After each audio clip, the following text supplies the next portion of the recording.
What? You're gonna start on that?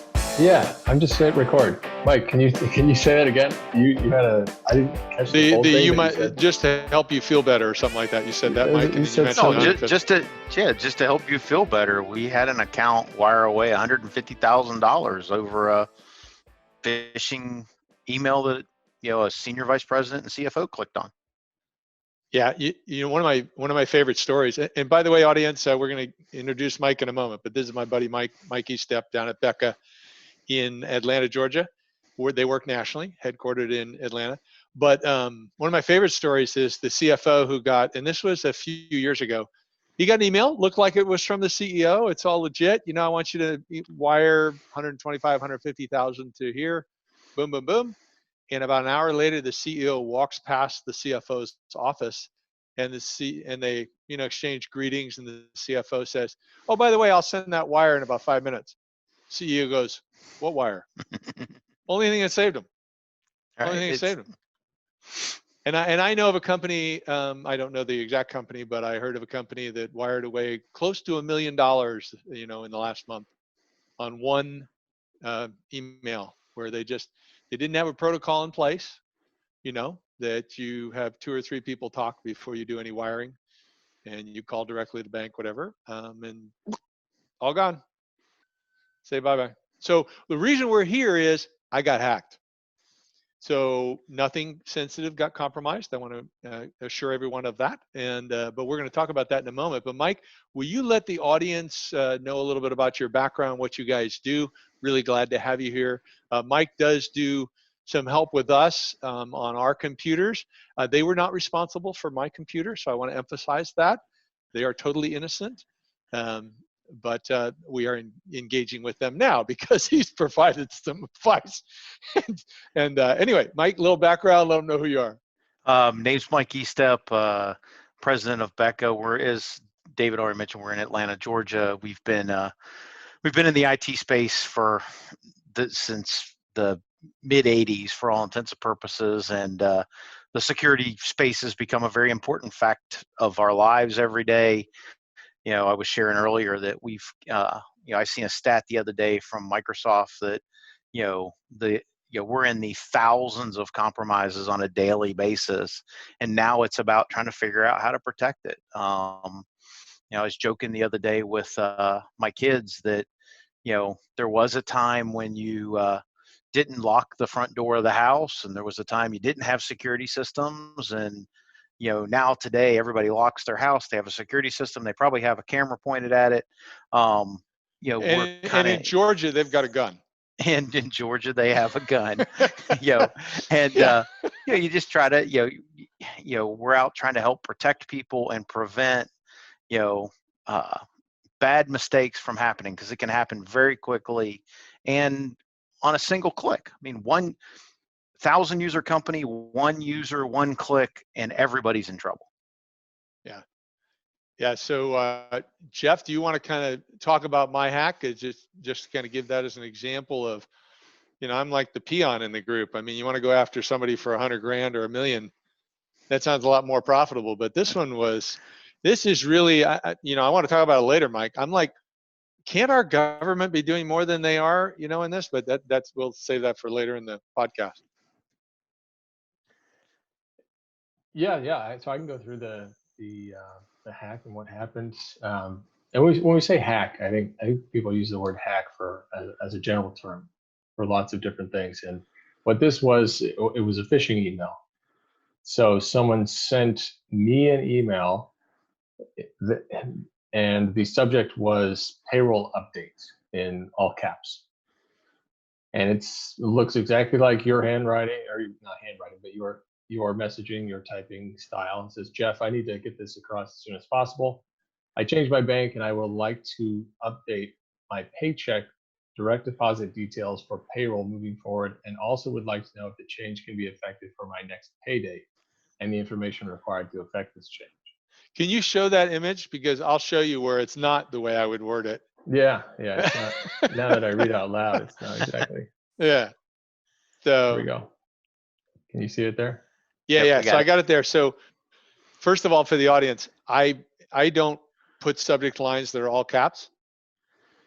So it's extremely rare that that would happen. Second thing is, if you look at the sentence, that is one long run-on sentence.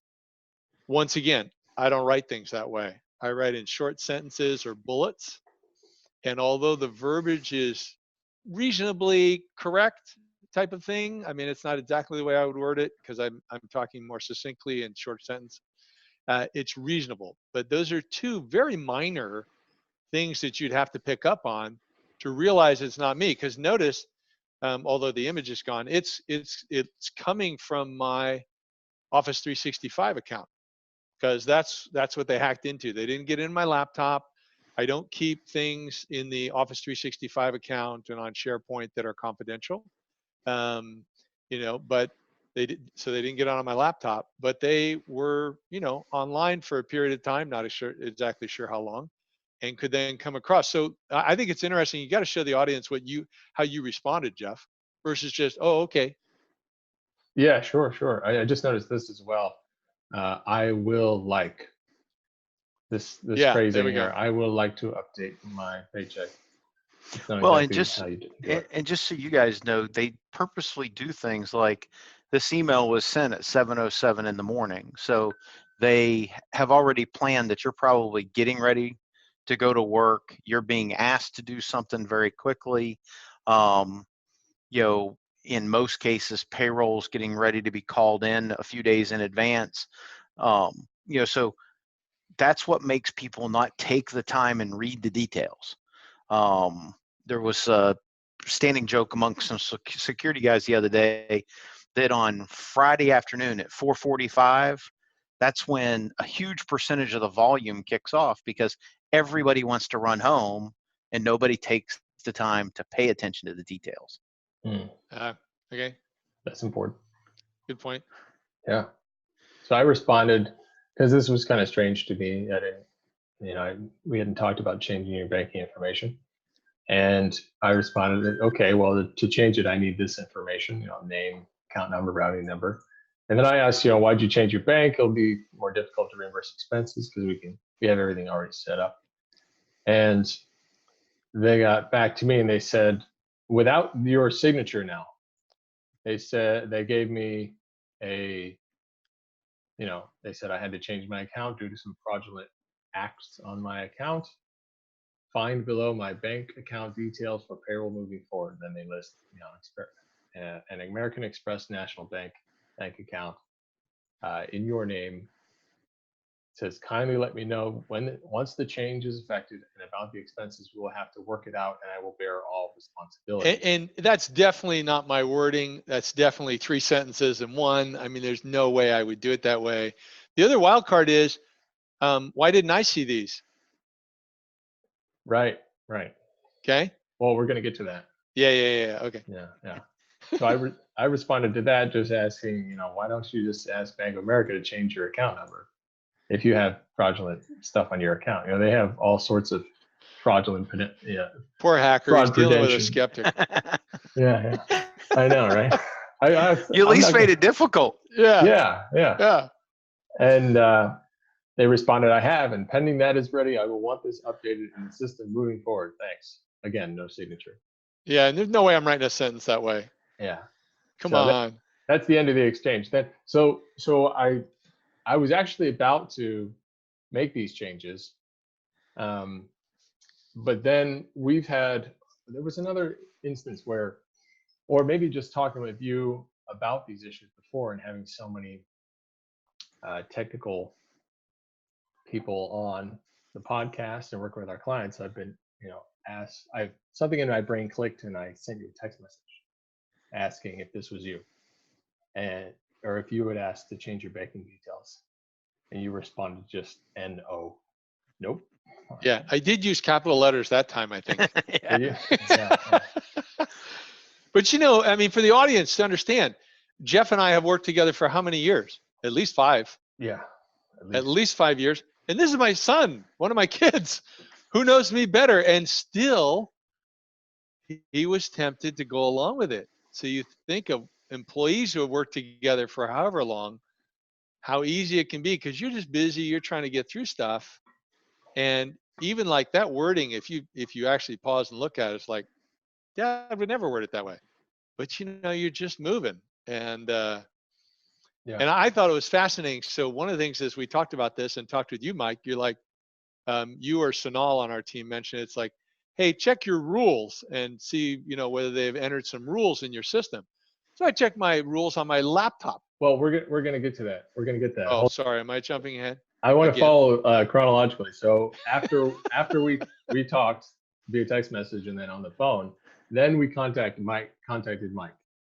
You Yeah. emailed Mike, and Mike told us a few things to do. Well, and let's clarify. I refused to respond to David just because I was worried he was compromised. That's when I started hunting true. Jeff, because I had, I didn't know who I could reach, because once again, in reading the note, and I think David either texted me or emailed me a picture, and I'm like, I don't know about this. And so that's when I was hunting Jeff to go, hey, are you guys part of this? Have you talked to your dad? Has he got a problem or not? Yeah, that's right. That's right. I forgot about that. Yeah, and then we got on the phone and talked, and you mentioned having to get into our Office 365 admin and changing passwords, enabling two-factor authentication. And also, you recommended downloading a program like Malwarebytes to scan David's system and make sure that there were no threats there. Along with a few other things that I have notes here we talked about there. But am I correct in remembering kind of some of the advice that you gave us? Yeah, well, the most important, as soon as this stuff starts, the most important thing you have to do is do password resets and start forcing the issue until you know where it came from.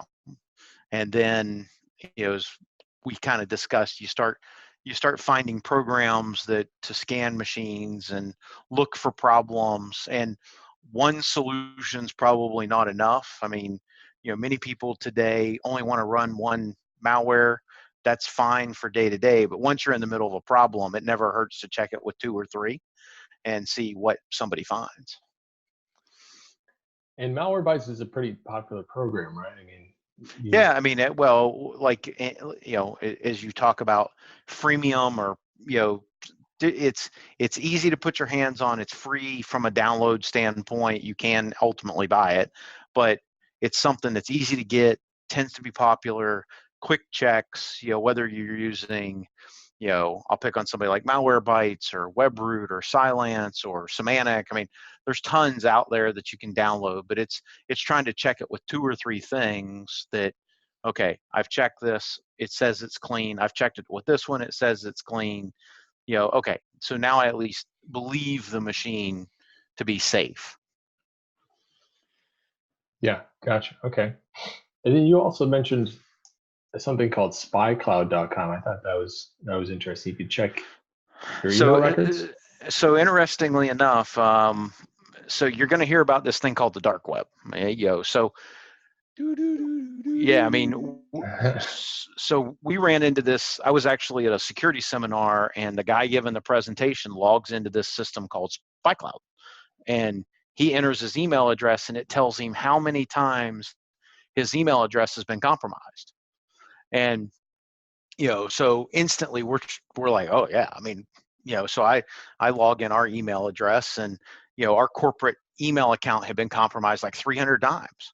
And you can actually log in and see the passwords. And once again, you're going to see guys who do what we do start to offer those services, whether it's a SpyCloud or there's one called Agent ID that are real popular in the MSP space, that are starting to monitor the dark web, which is this place that all the bad guys are basically buying, selling credentials. So it's a very interesting food chain. The food chain is, the first thing you have is somebody stealing credentials. So whoever fished Dave and then got him to type a username and password, like we seen one probably, I guess maybe 3 months ago, where when you hit the page, the first time you tried to log in, it lets you put your username and your password, and then even if you entered the right password, it told you that you entered the wrong password.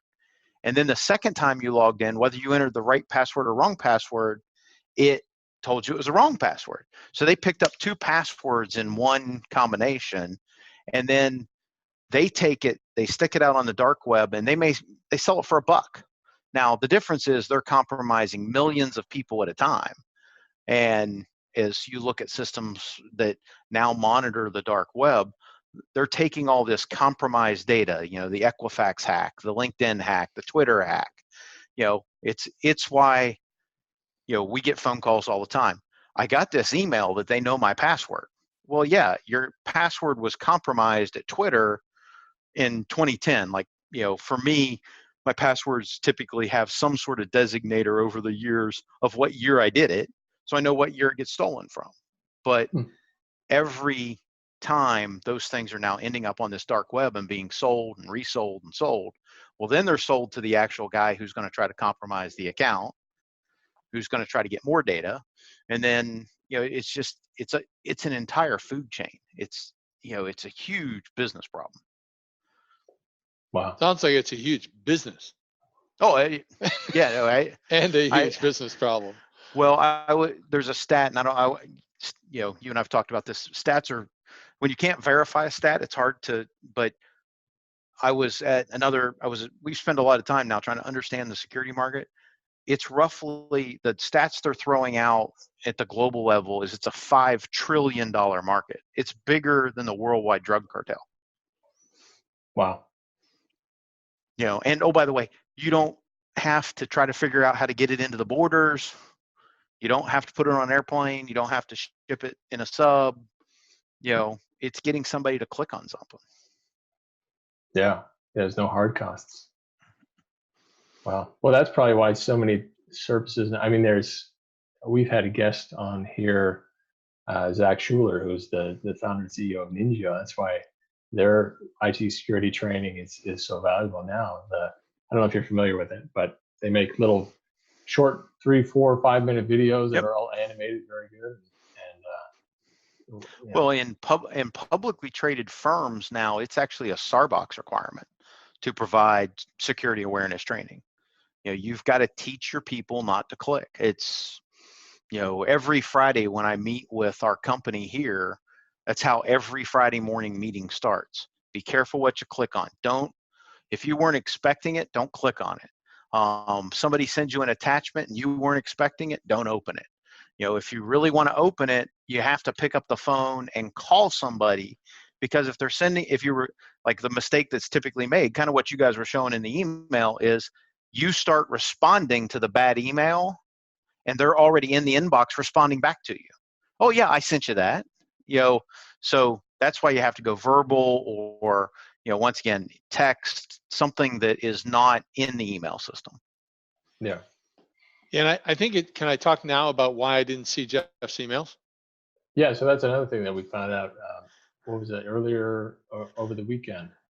Just this past weekend, David wasn't receiving my emails. Yeah. So what happened was, we were told by you or Sonali, I forget who, but check your rules, because they'll place rules. So I checked my rules on my laptop, no rules. I thought no problem. Then but it took about a week to realize, which is really sad that it took so long. But it took about a week to realize that I wasn't getting emails from Jeff. Okay. And then we talked about it, and then I went online and checked my Office 365 account for rules. And yeah, there were 2 rules in there. Anything that had a subject line of payroll update goes in the RSS feed folder. Anything from Jeff, when it's him alone, goes in the RSS folder. And then there's all this string of emails that I had not gotten from Jeff that had been for about a week. So it's pretty crazy. So they were in for about a week. Yeah, is what it was.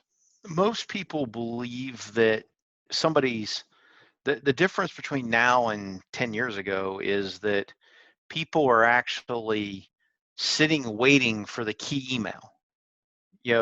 They're waiting to see something that says payroll, or see something that says, like another example, we were part of one that basically they knew that the owner of the company was trying to buy a condo in Florida. They knew the bank he banked at. They knew his bank account manager.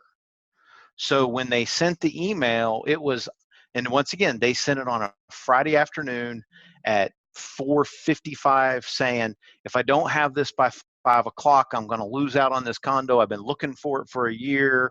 And the only thing that stopped it was the bank had a policy that required verbal verification to the number on the account.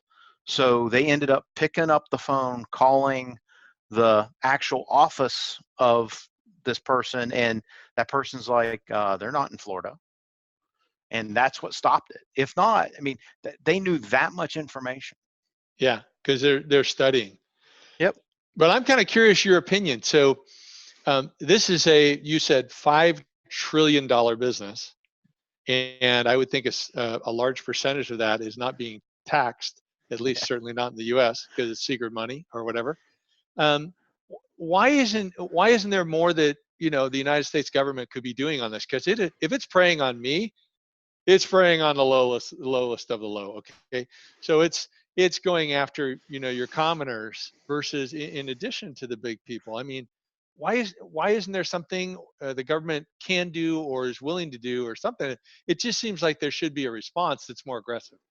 Well, it starts with the very simple fact of many U.S. laws are very outdated, and especially in this world of how do you control the internet? I mean, one of the great things about living in the U.S. is the simple fact of the internet is open and you can do whatever you want versus countries that have national firewalls or something that is trying to protect that. So when you're trying to do something, in California, you don't know whether it's going to come back across the United States or go across an ocean.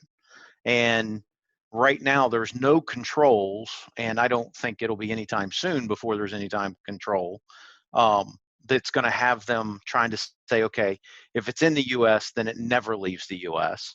The bad guys aren't in the U.S. Let's start there. There's no doubt they're not in the U.S. So how do you handle the United States government going after a citizen of China or Russia, or I've seen presentations where they talk about entire countries that the gross national product is largely based on hacking. The one security expert I talked to said, you don't understand. They go to work like our people go to work at McDonald's. They go to work at hackers. Yeah. So I don't, at this point, I think it's above what our government's prepared to handle. They have their own set of battles that are they struggle with that are obvious fixes. This is one of those fixes. I don't know that there is an easy one. I think it's going to be one of those things over time. People are going to start trying to figure out how to control. Like in our business, for example, we look at email completely different now than we did 3 years ago. I mean, email's a risk. When I get an email from you, I look at it skeptically and go, okay, why is David sending me an attachment? And that, once again, you may be asking, well, I haven't heard from Mike. So if you send me a Word attachment and you don't call me, text me, or say, hey, listen, I sent you a Word attachment, I don't open it. If I wasn't expecting it, I don't open it. And it's going to be that level of us taking care of our own security that's going to handle it. Now, I can tell you I read a tremendous amount of security stuff, and everybody's trying to figure it out. But, this is a world of all I got to do is punch send and get somebody to click on something. And if I the services are called geolocation. So if I elect to say, I only want to receive things from places in the United States, well, your challenge is companies, very large social media companies are hosting some of their infrastructure overseas. I mean, once again, another thing I've just heard stats, I guess the best high performance internet traffic, is not in the US. So if you're a large social media company, you have relationships of all your servers being in Ireland or in Italy, and that's what's feeding the US. Well, that's the battle. It's not here. Yeah. It just, Is it's, there, yeah, Mike, go ahead. is there other popular phishing methods, or let's just go with the blanket term of hacking methods? Like, how common is an email phishing scheme versus some other type of method? Well, they're super common. I mean, so basically, and once again, you guys may know some of these, so I don't want to go too nutso with you. So phishing is when you're sending it to everybody. Whaling is what we do when we're attacking a CEO, CFO, executive. So we know he has financial means and he's capable of approving a large cash transaction. So that's called whaling. So David got whaled. He got whaled. Okay. Now you Yeah, have I wish something I was called whale. I wish I was a whale. Hey. now you have things called spear phishing. There's a number of things that are, most things start, so once again, another stat. There's a very reputable company called KnowBe4 that, does a lot of phish tests as well. They threw a stat up just recently that said 97% of all compromises came from some sort of employee, end user clicking on an email and typing their credentials. Okay, so it's the largest portion of all the compromises. Now, I happen to know, because same thing, we've dealt with it in our business. We had a client who was attending a seminar in San Diego, and they connected to a basically hacked Wi-Fi network. So everything they did over this, they believe they were at a conference center, was actually had a middleman hack where that person was recording every keystroke the person typed. So if, once again, back to suggestions, if you're not connected to a Wi-Fi network, to be safe, then you should never log into your bank. Okay. I would argue you shouldn't type your email credentials either. As we kind of already discussed, you guys have implemented, it's implementing multi-factor authentication. So when I log in, it's going to ask me, did you really do this? And you say yes, no. And if the no, your account's immediately locked. So, we're in this world of how many things do I have to protect? The number one thing is teaching people don't click on emails if they weren't expecting them. And don't believe just because it says, Microsoft, like I actually seen this past week. So in Microsoft, the O was a 0. So when you looked at Microsoft.com, instead of it being, SOFT, it was S0FT.com. And, big companies are trying real hard to stop that, but same thing. There's nothing that says once it goes outside the US, we have any control. So I got a Microsoft phishing email 2 days ago. It looked exactly like Microsoft. Yeah. And, and it was asking me to click. So I was wary. So I kind of looked at it and hovered over it. And I looked at the return email address, and it was not Microsoft. It was clearly trouble.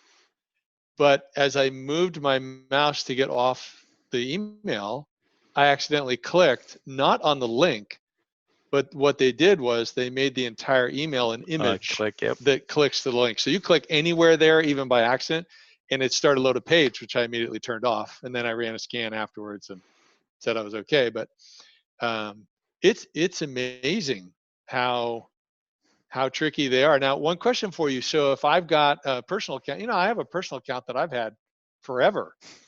Okay. And it's on a lot of spam lists. So do I just start from scratch and go with more of a crazy name than the one I had before, or?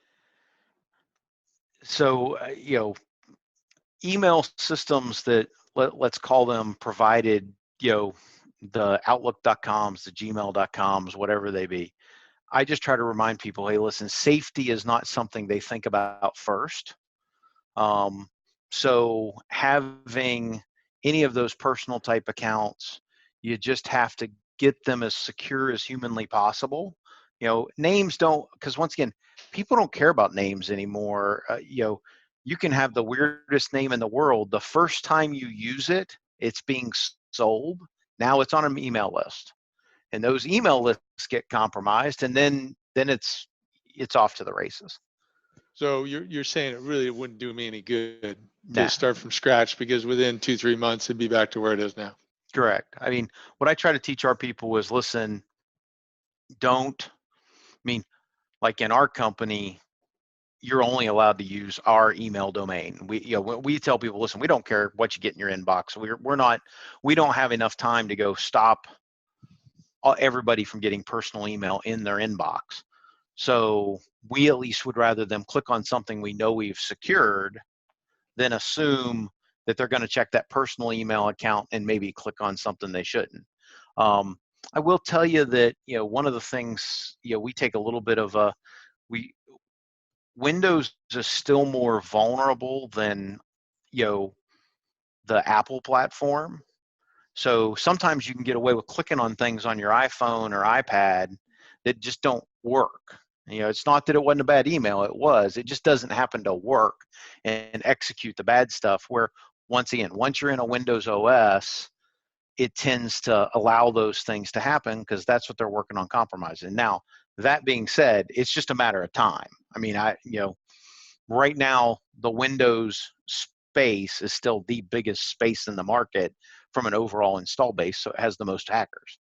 So a lot of your work you do, most of your work you do, all of your work you do company-wise is serving other companies. So how effective is the network-wide server, type malware, anti-whatever type of solutions versus the individual per device protection? Well, I would tell you today, you have to protect both. Everybody carries a notebook outside of the office. So you're no longer behind the firewall. You're no longer behind all this great security that enterprises have been implementing forever. So now how do I protect it? I would tell you, like, if you looked at our average machine that we support, it may have 5 different security tools on it. It may have a malware protection tool. It may have a DNS protection tool. It has something collecting the logs off the machine and sending them to a security operations center that we have. We've now added another set of tools that monitor to see what's called auto runs in the OS. There's an effort to be made in protecting machines these days. And once again, the challenge is most executives, most business people, they walk out of their enterprise environment that's got this really cool firewall, and then they go to their home internet connection, which is faster probably, and has no protection whatsoever. So home is an interesting battle that's still yet to be, that's the battle that's starting now, in that, when a machine walks out of our office, what are the rules when they go home and turn it on and plug it in? Is it on a safe network? Is it on a compromised network? Those are the things that are yet to kind of start to play out as we go forward.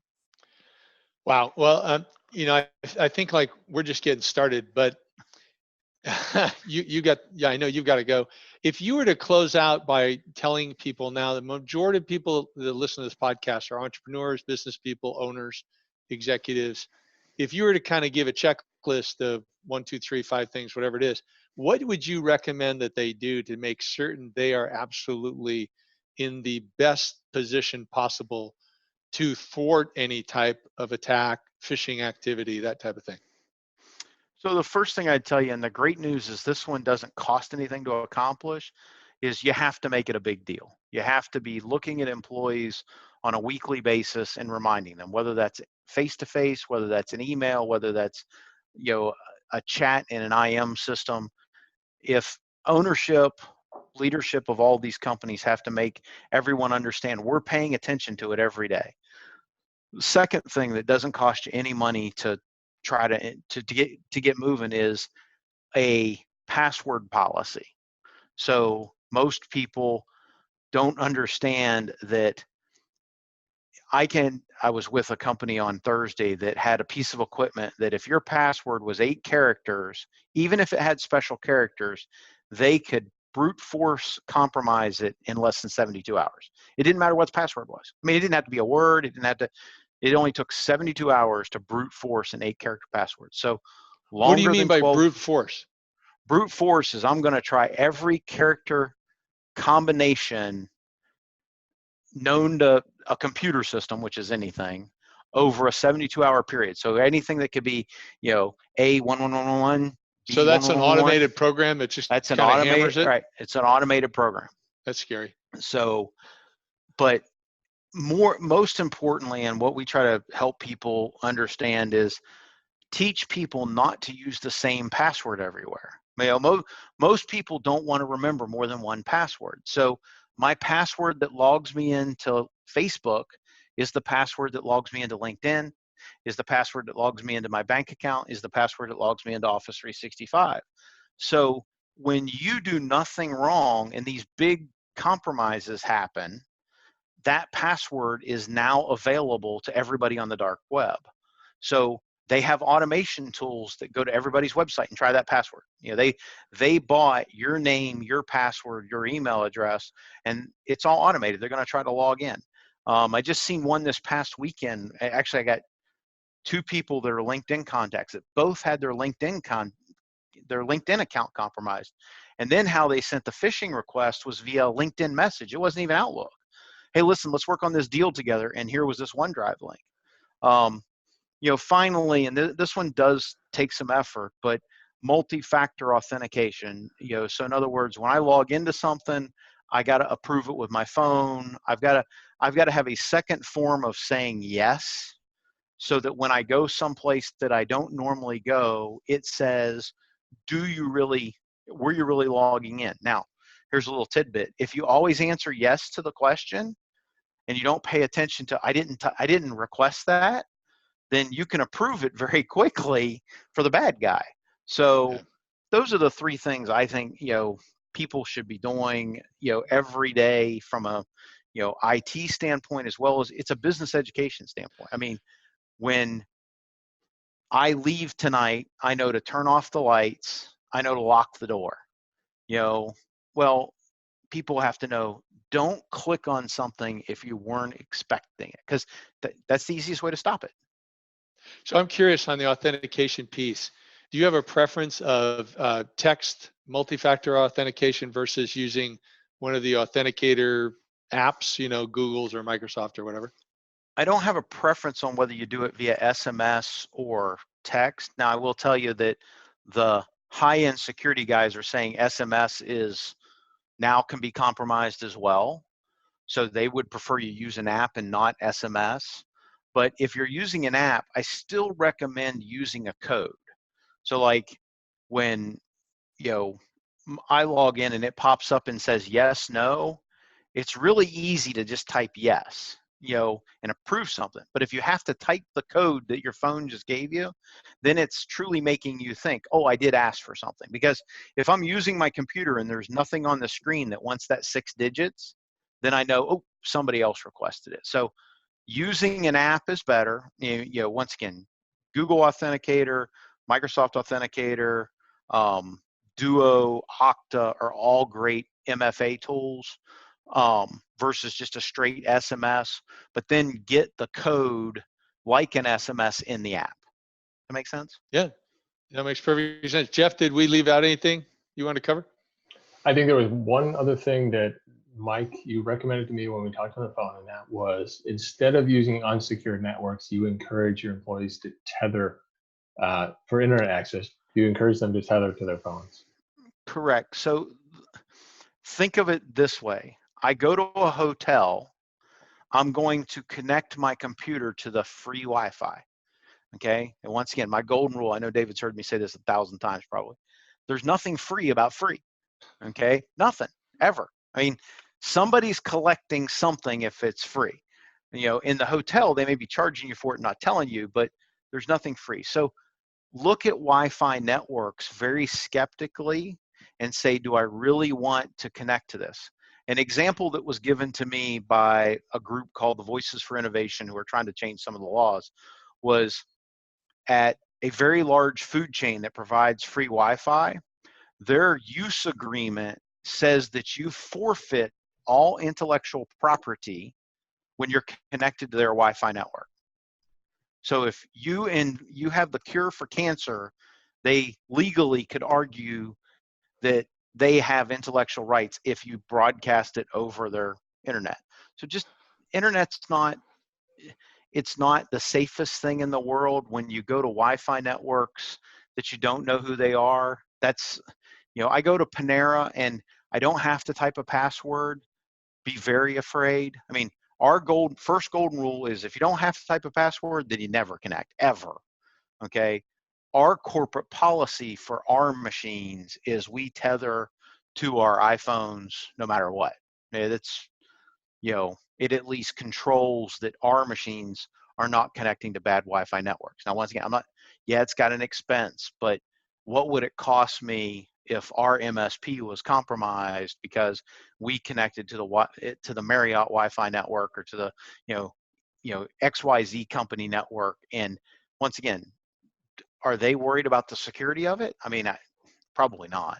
Well, apparently not. And with that copyright disclaimer, I mean, that seems like that qualifies for Google's thing of, is that evil? And that seems Right. evil. That's not nice. But hey, Mike, how can people get a hold of you? I mean, if they have more questions, they want to compare notes with you, hear what you're doing. Well, the easiest way is just to go to our website, www.becacorp.com, and, you know, just click on it. It'll take you to us. You know, if Jeff wants to add at some point my email at the bottom, that's fine too. I don't care about that. Yeah, it's already on the dark web anyway. So yeah, you can find it. You know, we're in Atlanta, and, you know, worst case scenario, there's this thing on your desk called a telephone. You can just dial 404-633-2551. Ask for Mike. I'll gladly help. Sounds good to me. Thanks so much for joining us. Thanks to the audience. Jeff, anything else? Nope. Thanks, Mike. Okay.